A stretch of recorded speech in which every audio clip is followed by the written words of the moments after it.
અને મહત્વના સમાચારો પર નજર કરીશું। ગાંધીનગરમાં પ્રદેશ ભાજપની મહત્વની બેઠક સીઆર પાટીલની અધ્યક્ષતામાં ગાંધીનગરમાં બેઠકનું આયોજન કરવામાં આવ્યું છે। સદસ્યતા અભિયાન અંગે ગાંધીનગરમાં ભાજપની આ બેઠક મળી રહી છે।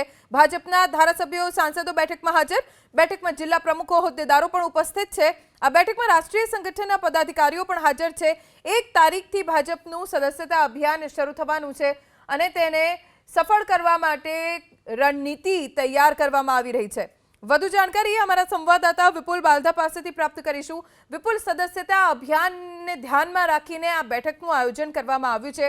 कोण हाजर छे? बेठक क्यारे शरू थशे? शुं छे विगतो? जी बिल्कुल, आगामी 1 सप्टेम्बर थी जे भाजपનું सदस्य अभियान जे छे ते शरू थवा जई रह्युं छे ने तेने ज लईने प्रदेश अध्यक्ष सी आर पाटीलनी अध्यक्षतामां आज गांधीनगरना टाउन हॉल खाते एक कार्यशाळाનું आयोजन કરવામાં આવ્યું છે, જેમાં ગુજરાતના તમામ સાંસદો ધારાસભ્યોને પણ આમંત્રિત કરવામાં આવ્યા છે।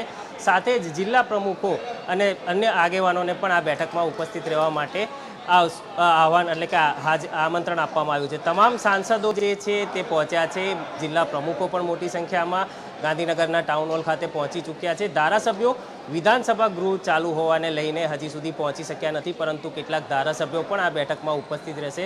મુખ્યમંત્રી ભૂપેન્દ્ર પટેલ પણ આ કાર્યશાળાની અંદર ખાસ કરીને ઉપસ્થિત રહેશે। ભાજપ દ્વારા 2020માં સદસ્યતા અભિયાનનો શરૂઆત કરવામાં આવી હતી અને 2012માં આ જે સદસ્યતા અભિયાન હતું તેમાં 1,13,67,000થી પણ વધુ કાર્યકર્તાઓ જે છે તે ભાજપમાં જોડાયા હતા। ફરી એકવાર સદસ્યતા અભિયાન ભાજપ આગામી 1 સપ્ટેમ્બરથી શરૂ કરવા જઈ રહ્યું છે, ત્યારે કેન્દ્રીય નેતૃત્વના નેતાઓ પણ આ બેઠકની અંદર ઉપસ્થિત રહેશે અને હાજર તમામ આગેવાનો અને હોદ્દેદારોને માર્ગદર્શન આપશે કે આગામી સદસ્યતા અભિયાનમાં કયા પ્રકારની રણનીતિ ઘડવી, કયા પ્રકારે કાર્યકર્તાઓને જોડવા અને આગામી લોકસભાની ચૂંટણી બાદ હવે આગામી સમયમાં જ્યારે નગરપાલિકા, જિલ્લા પંચાયત, તાલુકા પંચાયતની ચૂંટણીઓ આવી રહી છે તેને લઈને પણ કયા પ્રકારનું કામ કરવું, એ તમામ બાબતેની ચર્ચા આજની બેઠકમાં કરવામાં આવશે।